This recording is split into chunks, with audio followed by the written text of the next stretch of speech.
Hello students, आज हम करेंगे example number 6 and 7 of exercise 1.3। देखो, इसको करने से पहले एक चीज़ देखते हैं। जैसे मान लो 2 × 3, अगर दो नंबर की मल्टीप्लाई करते हो तो आपको पता है कि अगर दोनों नंबर नॉन जीरो हैं तो उनकी मल्टीप्लाई भी क्या आएगी, नॉन जीरो आएगी। ठीक है, अगर आप ए और बी कोई दो नंबर लेते हो और उनकी अगर मल्टीप्लाई जीरो आती है तो आपको पता है कि उनमें से पक्का एक नंबर जीरो होगा, तभी उनकी मल्टीप्लाई जीरो आई है, अदरवाइज उनकी मल्टीप्लाई जीरो नहीं आ सकती। जैसे यहाँ पे देखो, हमने दोनों के दोनों नॉन जीरो लिए, तो दो नॉन जीरो हैं तो दोनों की प्रोडक्ट क्या आएगी, नॉन जीरो आएगी। लेकिन इसमें से अगर एक भी जीरो हो जाए आपका, ठीक है, तो जीरो के साथ किसी को भी मल्टीप्लाई करो, दोनों की प्रोडक्ट क्या आएगी, आपके पास जीरो आएगी। तो नंबर सिस्टम में तो आपका क्या होता है कि दो नंबर अगर प्रोडक्ट में जीरो आते हैं तो पक्का उनमें से एक नंबर जीरो होगा।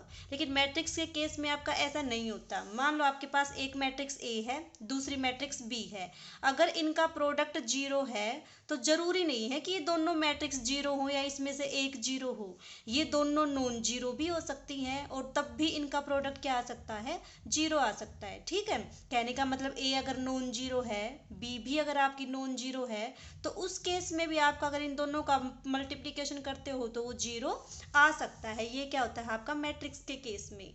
ठीक है, अब आपको एक एग्जाम्पल बताना है कि जिसमें मैट्रिक्स की प्रोडक्ट तो जीरो हो लेकिन ना तो मैट्रिक्स ए जीरो हो ना मैट्रिक्स बी जीरो हो। तो देखो इसका एग्जाम्पल, देखो क्या आएगा। आपने मान लिया matrix A is equal to 1 - 1 -1 1। ठीक है, बी को क्या मान लिया, 1 1 1 1। अब देखो, जब आप ए बी निकालोगे तो ए बी की वैल्यू कितनी आएगी, 1 - 1 -1 1 इंटू 1 1 1 1।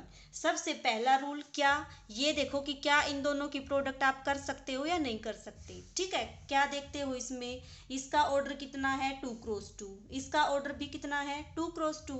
क्या चेक करते हो कि क्या ये दोनों एंट्री आपकी सेम है या नहीं, दोनों की दोनों एंट्री सेम, तो आप इनका प्रोडक्ट कर सकते हो। तो करो, इनका प्रोडक्ट कितना आ जाएगा, दिस दिस। इस रो की मल्टीप्लाई करोगे पहले वाले कॉलम के साथ तो कितना आ जाएगा, 1 × 1 -1 × 1। ठीक है, क्यों, क्योंकि यहाँ पे माइनस था इसलिए। फिर इसकी प्रोडक्ट करोगे इसके साथ, 1 की मल्टीप्लाई 1 के साथ करोगे 1, -1 की मल्टीप्लाई 1 के साथ करोगे तो -1। अब इसका प्रोडक्ट इसके साथ करोगे, -1 का प्रोडक्ट 1 के साथ करोगे -1, 1 का प्रोडक्ट 1 के साथ करोगे +1।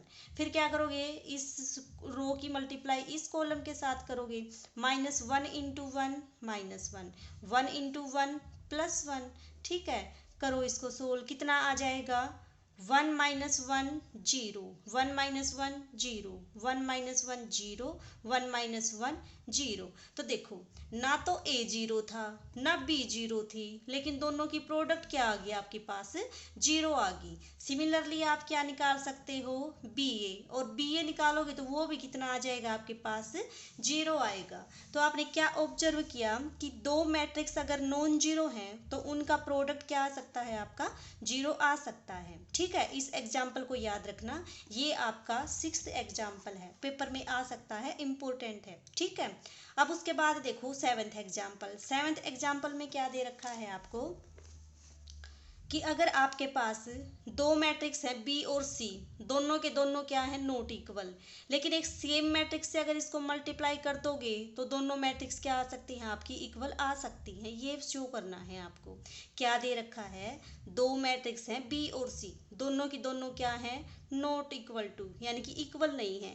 लेकिन एक किसी तीसरी मैट्रिक्स से अगर इन दोनों को मल्टीप्लाई कर दिया तो वो क्या हो सकती है, आपकी इक्वल हो सकती है। ये चीज़ शो करनी है आपको। ठीक है, तो इसके लिए आपने क्या किया, एक मैट्रिक्स ए ली, एक मैट्रिक्स बी ली, एक मैट्रिक्स सी ली। ठीक है, क्या निकालोगे, सबसे पहले ए बी निकालोगे, फिर क्या निकालोगे, ए सी निकालोगे, और क्या देखोगे आप कि दोनों की वैल्यू क्या है, आपकी सेम। ये चीज़ें निकालने आपको बता रखी हैं। ए मैट्रिक्स बी सी, तीनों मैट्रिक्स अगर आपके पास हैं तो तीनों का प्रोडक्ट करना आपको आता है। निकाल के देखना, कहीं डाउट आए तो पूछ लेना। ठीक है।